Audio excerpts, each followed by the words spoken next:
bodyguard no omanfo no e de sobo no ebo no wo se asem no enya de se wonim ho hwe na ye nipa binum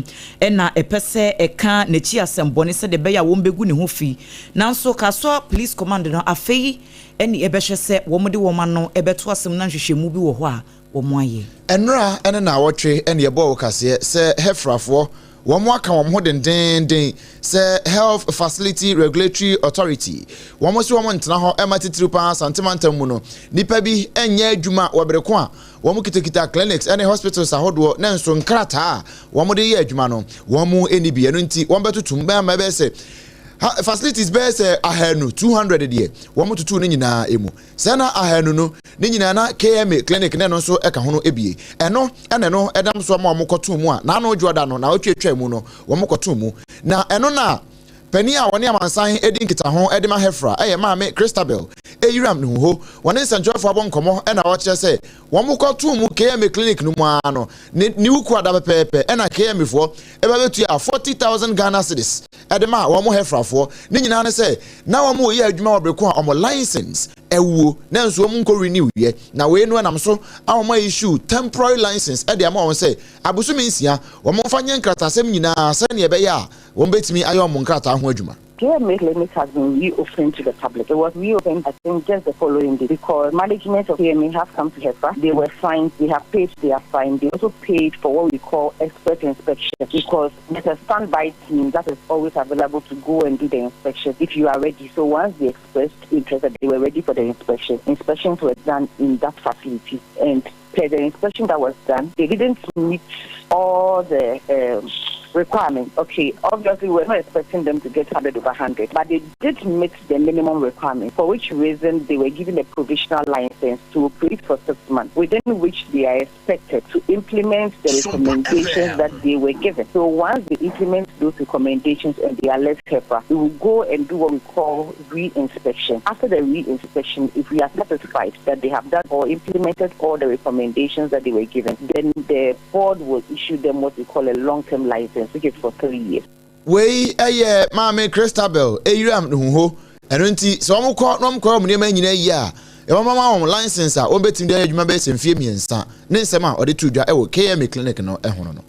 enra o mampanyi His Excellency John Dramani Mahama ene Omei Chief Justice Afei Aban Lawyer Panyini Attorney General eno no ena Afei Auditor General wo mu nyina eko enhyiemu ekotoatoa adwene said ye beya ensem ahodo ya abobo ediaba a free Auditor General's report no emuno wo betimi ahye no wo maka penepo mesibre na ni nyina no kan hyehye ahodo mu di gu akwam said ye beya nipa bia abra ye di adwuma ehye wo nsa se wo mu ni oman nanim e wa tena ye ahodo no emu a sika bi efefa wo nsa se ne bia ankoye wa abra no wo ye adwuma no report no aba no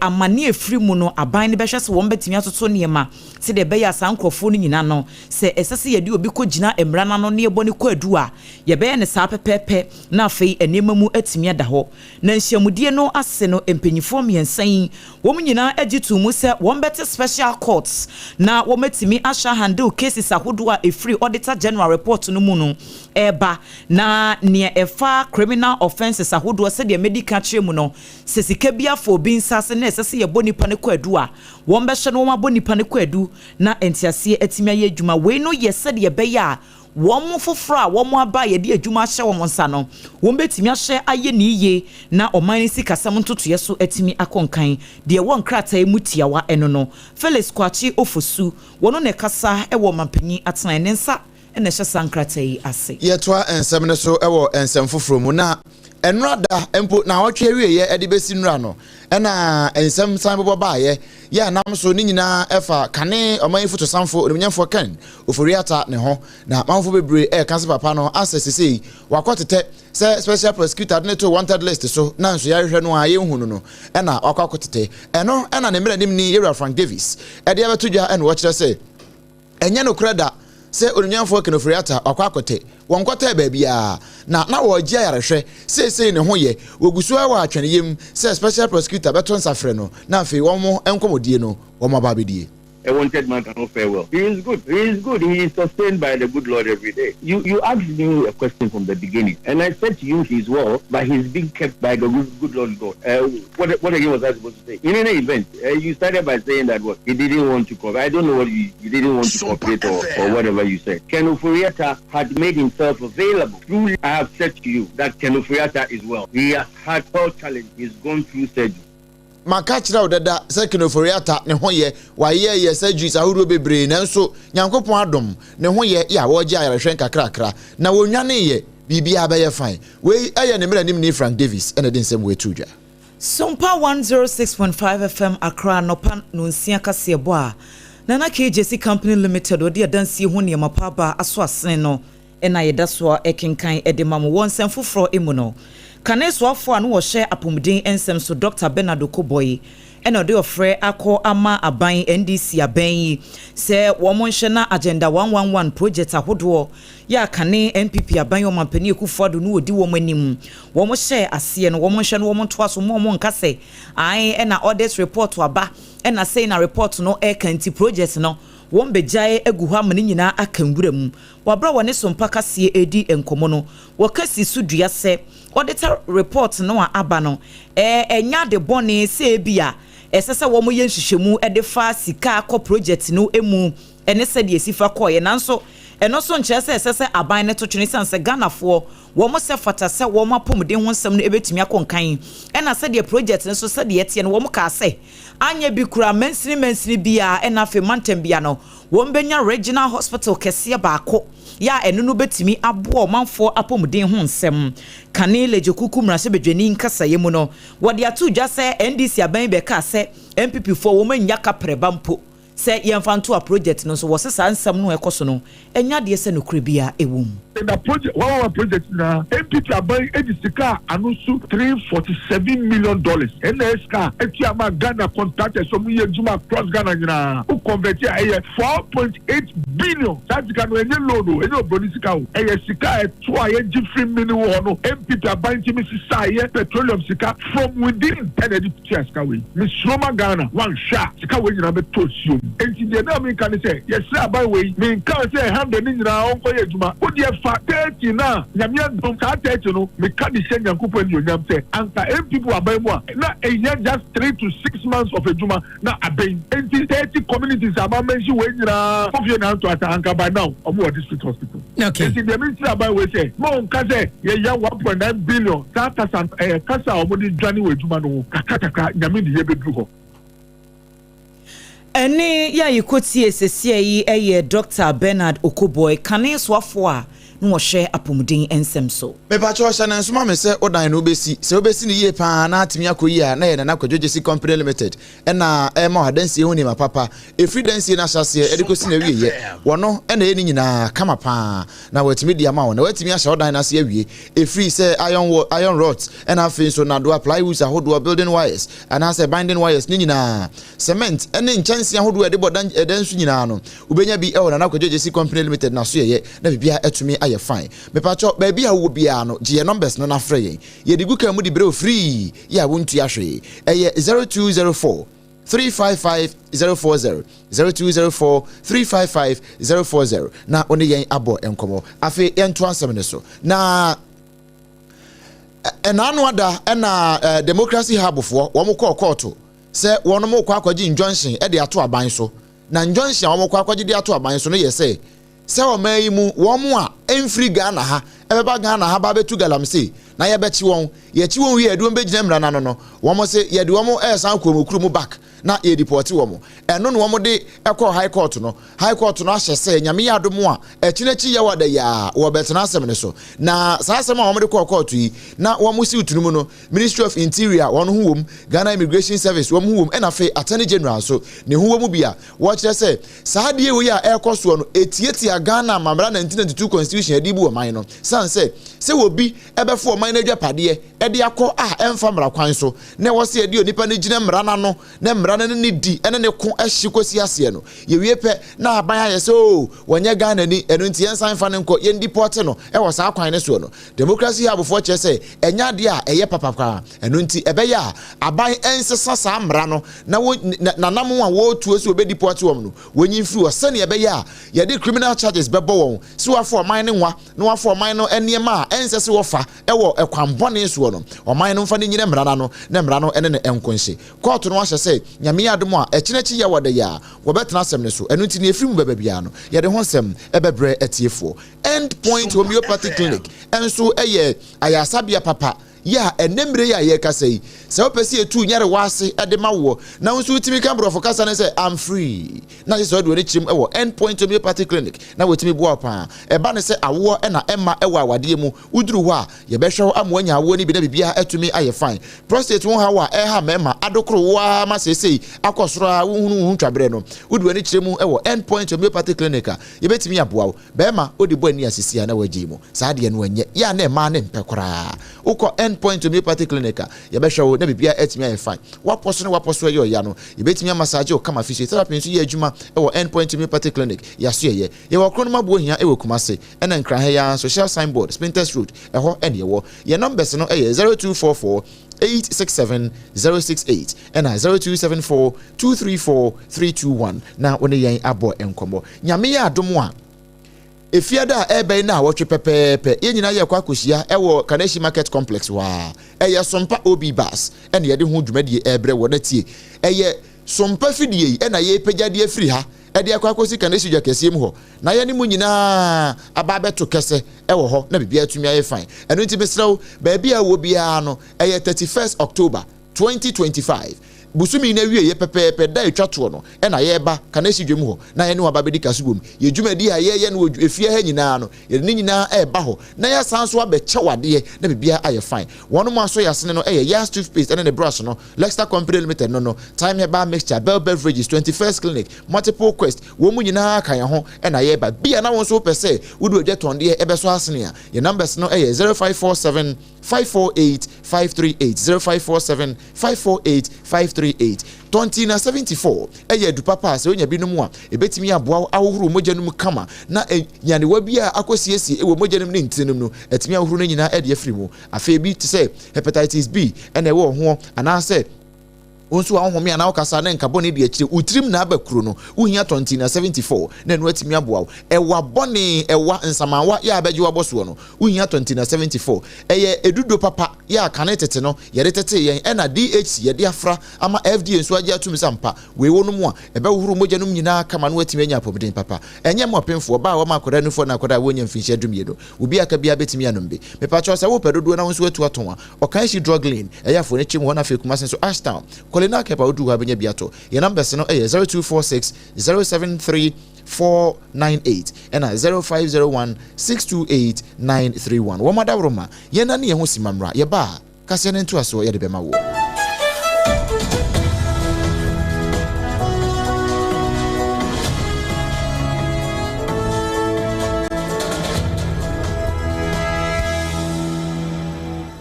Endpoint homeopathic clinic Ghana had the obi anim sesa ye prostate na baby omutibi ye screening ema hu ni ye etu ase a na ye endpoint homeopathic clinic anase ye kidney ye liver problem wo fa baby na adjujo na de fa ne premature ejaculation no a ba ma bi a wo ne wodofo akwakwahia ase wo di ne ho agro ase wo tonte ene ye bra endpoint homeopathic clinic na ye moa wo ema ne mema mo pa wo ye endpoint homeopathic clinic wo mo demufo yare bia infections bi ne wo ho anase bia wo hwa wo fa baby na adjujo kidney problem prostate de endpoint homeopathic clinic Kumase ubehu endpoint homeopathic clinic ewo kronoma bohia ena Accra hanso so de wo mu ginamu ankasa ewo Spinters bebre friend share signboard no hudru na ubusasa wo pe endpoint homeopathic clinic obia ebechiro for endpoint ewo 0244 867068 ena 0274234321 endpoint homeopathic clinic wo mu demfo me pacho bra na me hwa de wo bag bra aden enen so biem time heba me hye ya me ka se yi ba kwin ani wayi me yensen bra sanya time heba me hya esia gyemi ni me fiefo enya de abaako ebeso yen we de udi se ofa ni nyina time heba herbal mixture make us me di one dance ya heaven and then me kwa kopie. Enti se malaria we draw any time herbal mixture. Enye enunku die nanum ato a wontimi ani die no. Time herbal mixture duro no ena ye ma wo. Oba a wafa afuro die wo ma akwada nofo. Ene akwada a woni mfie dumienu entimi num aduro yi bi. Se obeto aduro yi bi anoma, hwe se wakọ hospital anase lab am ye hu se wo atridie malaria yi bi ansa. Se o time herbal mixture enu dudu atu a fo ani kire KNG Herbal Center ewo Emrom Abidjan House ana ba ko so wo atonsu Monaco Junction. Eno echi obenya bi atowo over the counter medicine sellers any herbal shop dodo na emu. Pre 0244 417669. Kayo set time no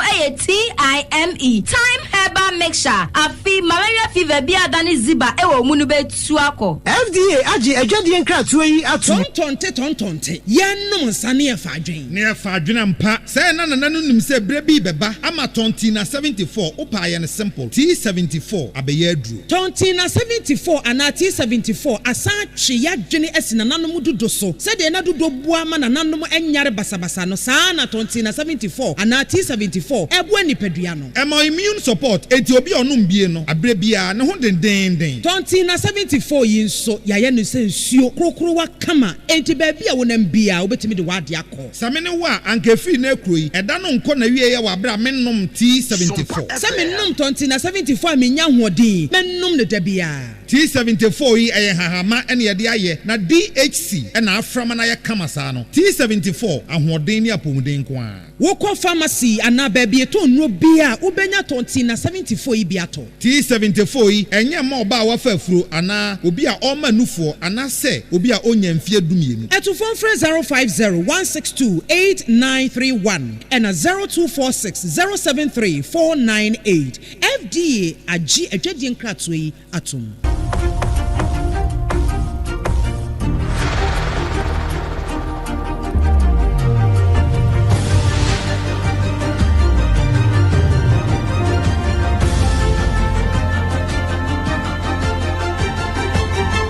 Sompa TV Emma Aketuapa.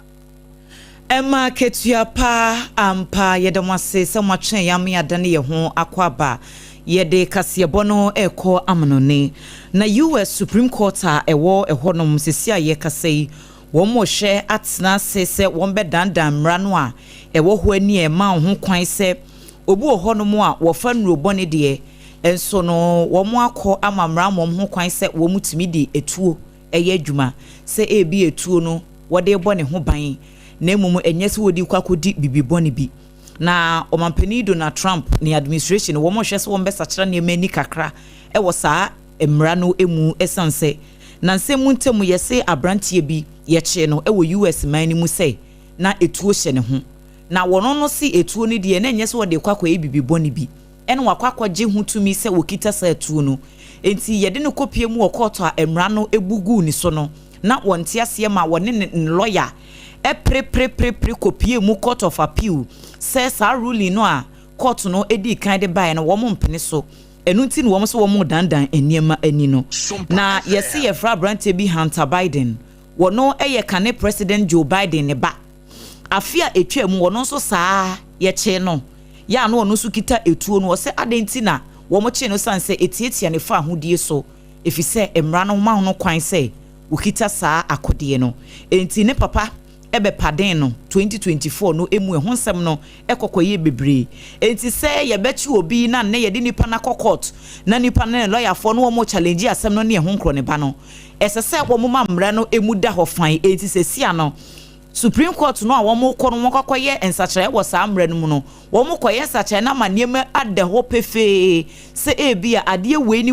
na wo ya emra na chewa yebebu abo anase emra ma ho kwan se ukita etuo nti wo mo koma ni mama da ho se de be ya se daachi bi no bibisi ekosi a wo mo enkase obi akotietia obi a efa hodie so wie ebusia aha ene premier kwan na no nsia kase no ne na nakwadwogesi company limited ede adansi oni mapapa abeso yasene no yede ne nyina AC endpoint homeopathy clinic enso ebo ichidom ema yede beso mo Sompa obi bas nyame ya adoma bosumi ne da ye toso aduasa baako Anopa no num pepepe ne ahyase ewo kaneshi yakesiem ho na ede ho nsem nyina ede abro sanso na 2074 enso ebo ye chidom bra na enam Sompa 106.5 FM so ewo nkran no at the same time na enam Sompa 93.1 ewo Kumase ayiko 100.9 ewo Kumase Adamfopa radio ewo France afei Sompa 101.1 ewo Takwa 103.3 ewo Takrade 106.1 ewo Techiman sanso ena 98.9 ewo Sunyane 90.7 ewo Nkranza 101.3 enso Odoma ena Kingdom 106.1 ewo Mankesi mudiko dane so no eye Sompa FM yigina mu dendenden sanso ena Facebook ena TikTok no eno so eye Sompa 106.5 FM Accra YouTube no eye Sompa FM live afi www.sompaonline.com so ensemi dodo no ano egu ho enensem wo de somwo no na posobie ene se Nipa baako ena pra foforo beyen wotwe so no munya baby mfom tinto enam demolition bi ekoso ewo Akwele Peace Town. Sanso ena KMA clinic omo akwa akotua 40,000 Ghana cedis esansa hefra ekoto wo clinic no. Omampani John Dramani Mahama ne Chief Justice Attorney General ena fe Auditor General tan ni nyina ehia said ye be ya wo betimi atoto niema efa Auditor General reporter abamonten. Kenoforiata ne ho ye wonkwatetaye hwan na eka say eye ne lawyer. Na ebi eka we ni mu ho ena no pei yede ni nyina esommo Adwoa Asare eni midin mene Obrempong na kwaku ampoma ye sorry so ne ada ne hu tiawa ye ba Ghana Today to aso